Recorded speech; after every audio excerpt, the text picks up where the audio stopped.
morning. It's Monday, February 23rd. You're waking up with Danny. Thank you guys for being here on another exciting week.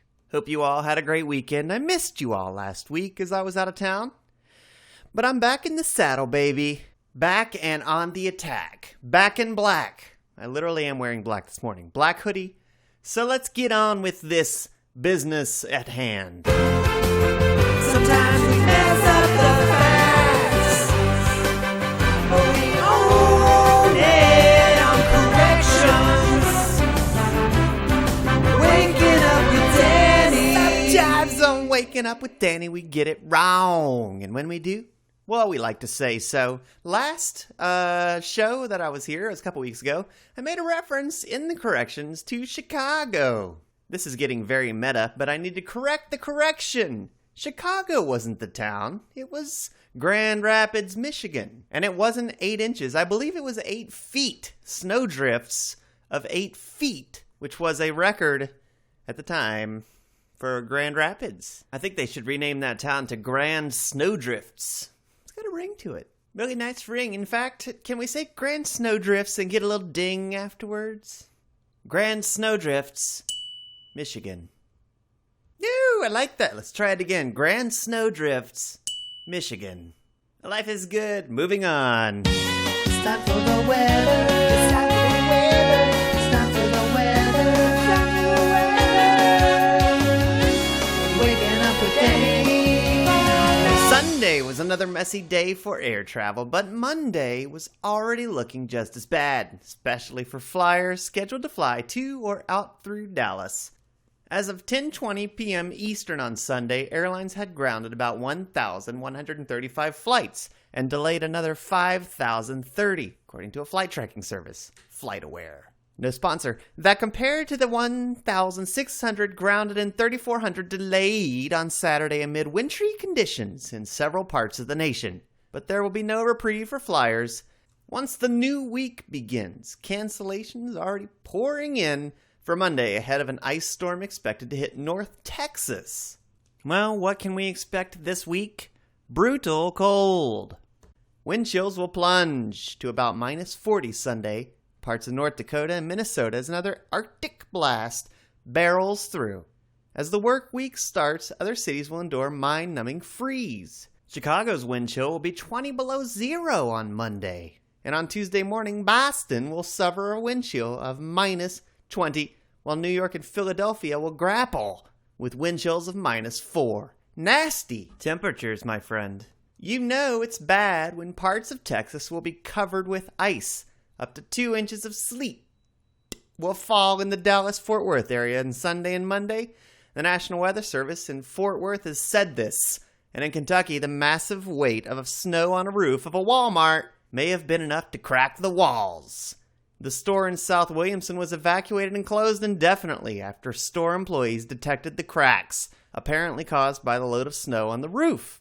And the roof slid off the top of a home in Concord, New Hampshire, leaving nothing to protect the family from the relentless snow. Imagine that happening while you're sitting down watching the Oscars. There's that ding again. Didn't ask for it that time. How about a joke? What do you get from sitting on the ice for too long? The answer: Polaroids.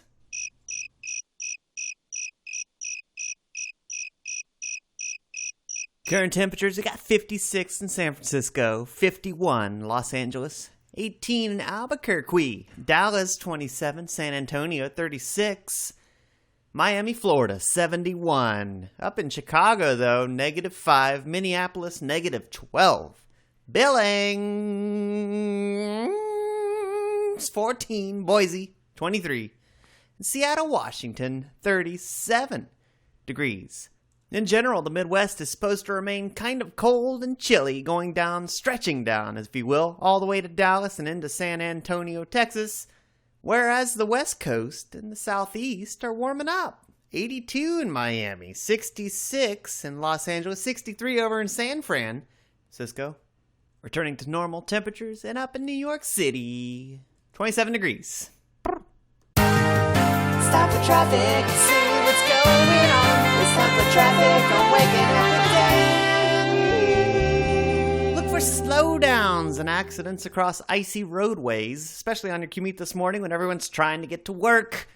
Wherever there's ice, there will be accidents, and wherever there are accidents, there will be sadness. Just stay safe out there, folks. The rural roadways where there are no icy conditions, it's looking pretty clear, pretty good. So, bottom line, folks, if it's icy, either stay indoors or just drive extra slow.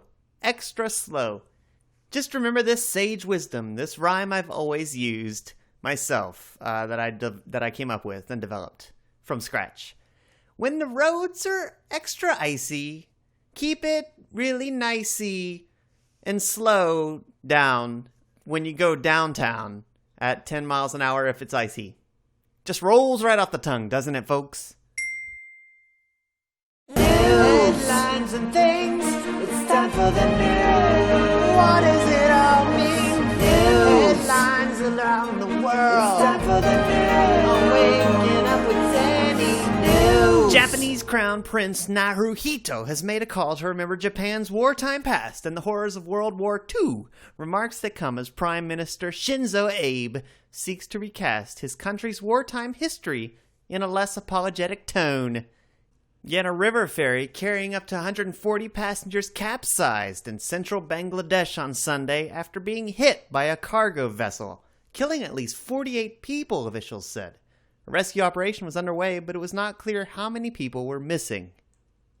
And the Walmart, the frequent focus of advocates for low-wage workers, is giving its lowest-paid workers a raise. The company said 500,000 full-time and part-time associates, more than a third of its workforce at Walmart, U.S. stores and Sam's Clubs, will receive pay raises in April to at least $9 an hour.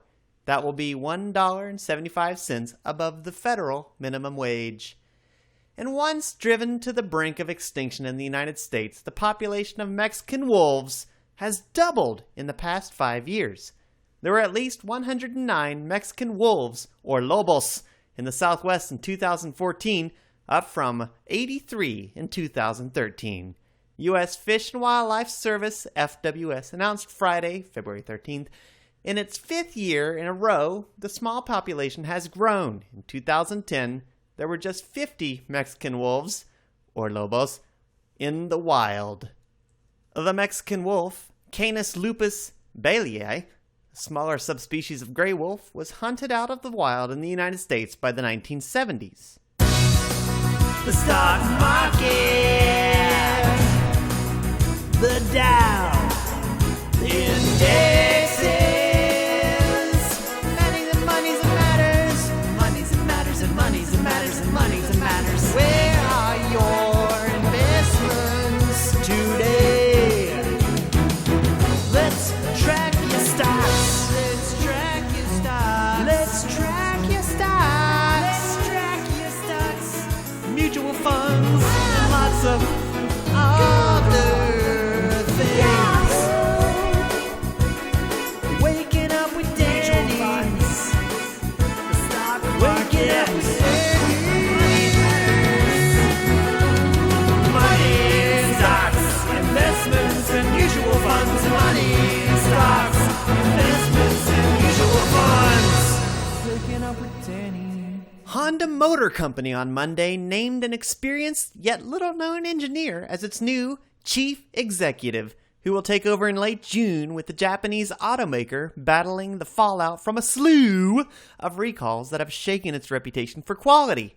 Takahiro Hachigo, 55, joined Honda in 1982 and has worked across research and development, R&D, procurement, and manufacturing, with spells in the United States, Britain, and China, where he is currently a senior official at the research and development arm.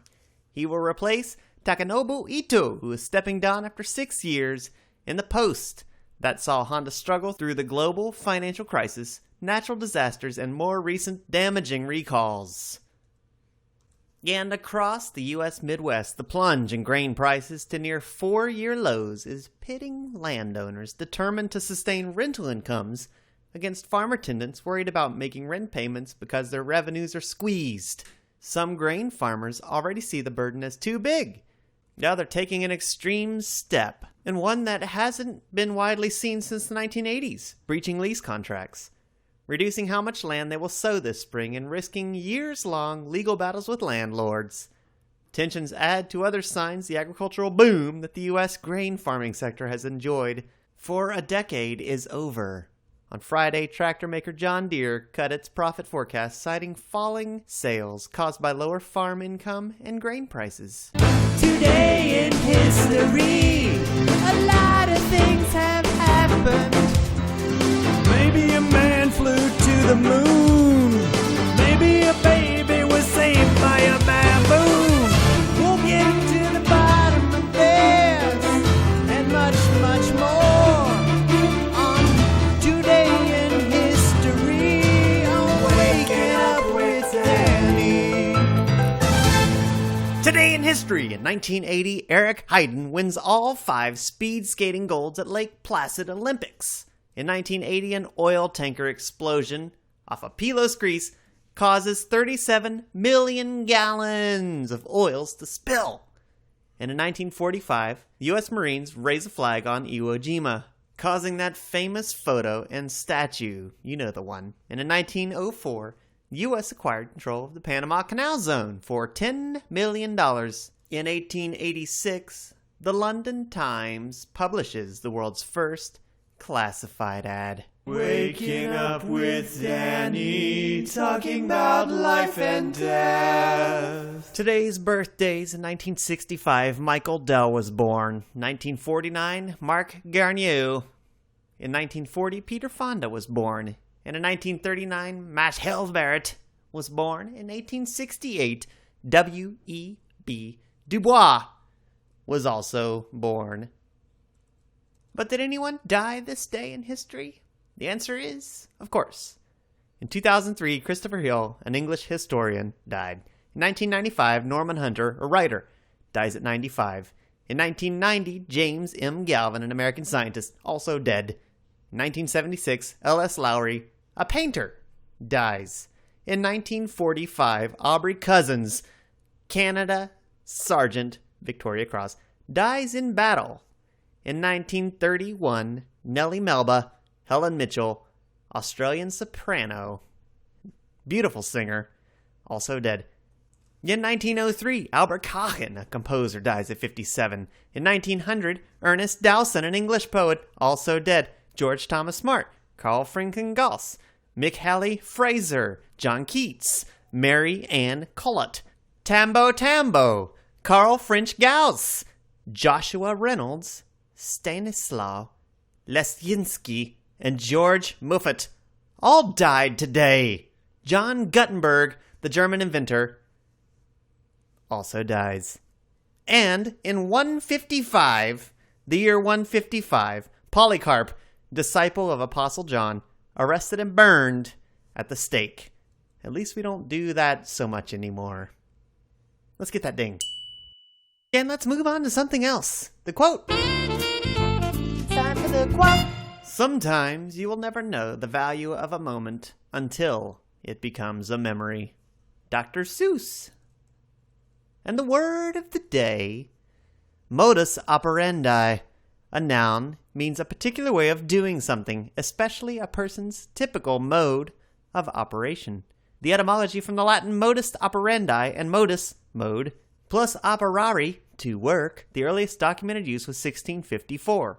World peace is brokered with soda is Coca-Cola's modus operandi, day in and day out. Plus, as noted, Oregon's modus operandi is to run the score up, regardless of margin. And whatever your views on the modus operandi, the anti-sec movement did provoke a broader debate over security vulnerability disclosure practices with far-ranging implications. And you know you gotta learn something today. Make your life better. The more you know, the more you know. You'll make your life better. And you know you gotta learn something today. You make your life better. And the more you know, the more you know. You'll make your life better. Today I learned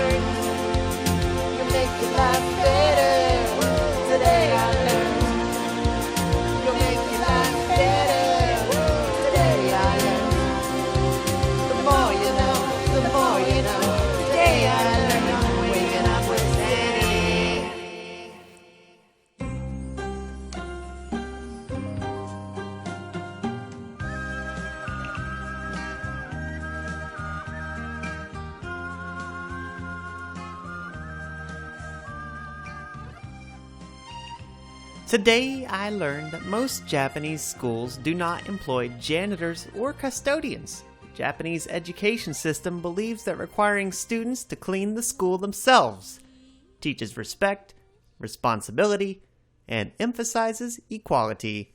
One of the more intriguing results of making students responsible for maintaining a clean school is that with no janitors to clean up after them, students in Japan do not learn any of the condescension for janitors, custodians, or cleaning staff that is common in many other countries.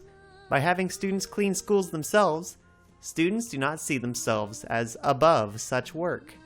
And students remove their shoes at the entrance of the school. They place outdoor shoes in a small square shelf called a getabako and put on uwagutsu, or indoor slippers. The getabako, or shoebox, is used for storing shoes, but it doubles as a kind of informal letter in which notes for the student can be left. Students in Japan do not have lockers of their own. These shoe boxes are the closest students come to having a private place to keep their personal effects. Many people, however, consider the getabako dirty from the shoes and avoid leaving notes or other effects there. The uwagutsu tend to be a soft canvas tops with rubber soles. These indoor slippers protect the students' socks from unnecessary wear and tear, provide extra traction on the linoleum floors, and provide a little extra warmth in the winter from unheated classrooms. And every public and almost all private schools in Japan require students to wear uniforms. In Japan, the requirements that all students wear a school uniform is meant to enforce a sense of equality and teamwork among the students. To ban the public exhibition of status symbols such as fashionable clothing and limit in-school distractions to education, the use of indoor shoes and slippers is another means of enforcing a uniform dress code. Should be noted, however, that students do not view this as a requirement. Taking off one's shoes before entering school is simply what people do.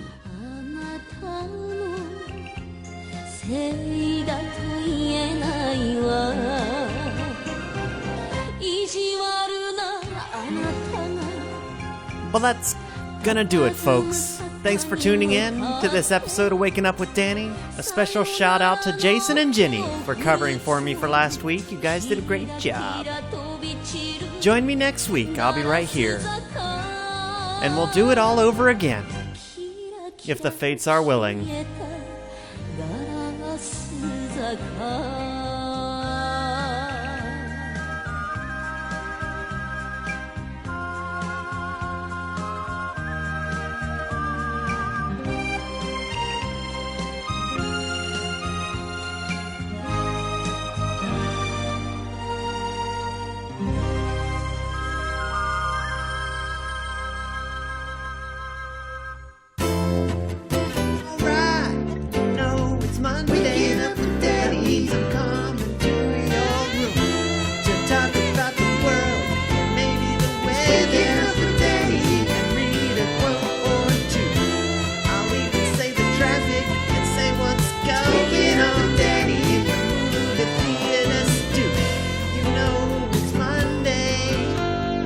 Waking up.